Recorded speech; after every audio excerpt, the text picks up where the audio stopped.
One of the most common religious images that also touches well into our secular world is the reality, or the seeming reality, that when we die, we will go to the gates of heaven, and that we will have a chance to meet St. Peter, who has the keys to the kingdom of heaven.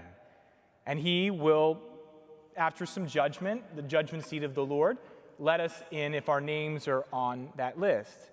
It's quite common, from comic books to TV shows to jokes and to references like that.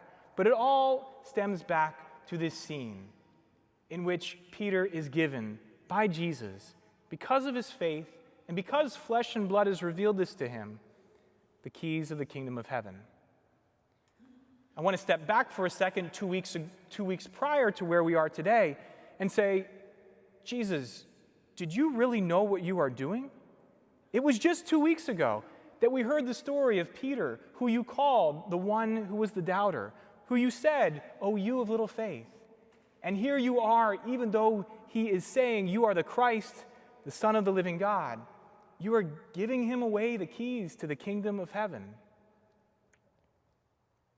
When I was 16 years old, my father handed me those keys. I thought that it would be a lot of fun. But little did I know that those keys, over time, especially as I grew up and became keys to a parish and to many churches and to school buildings, that came great responsibility as well.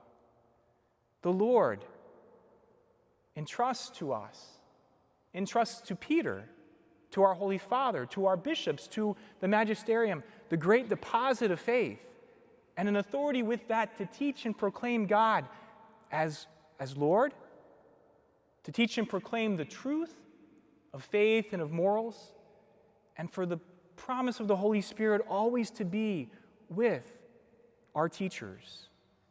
And yet, just like Peter, they are frail men, people unable to fully understand the mystery.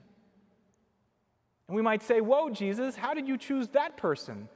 Possibly a priest I've had before, or a pastor I've had before. How did you choose this bishop for us?" And yet, how great, St. Paul says, are the depths of the riches and the wisdom and the knowledge of God. How unsearchable his judgments and inscrutable his ways.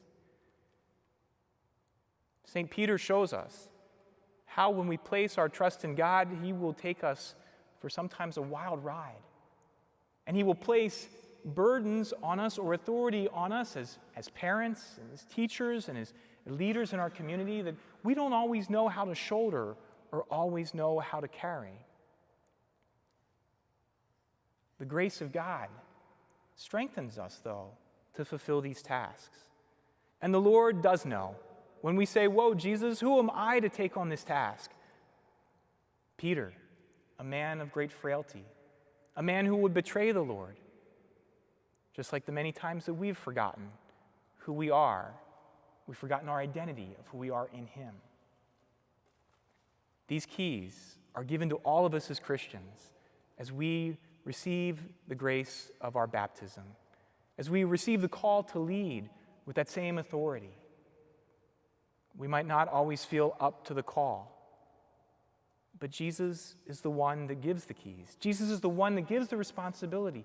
And Jesus is the one that gives the grace when we acknowledge him not as a prophet, not as a teacher, but as Christ, the Son of the living God.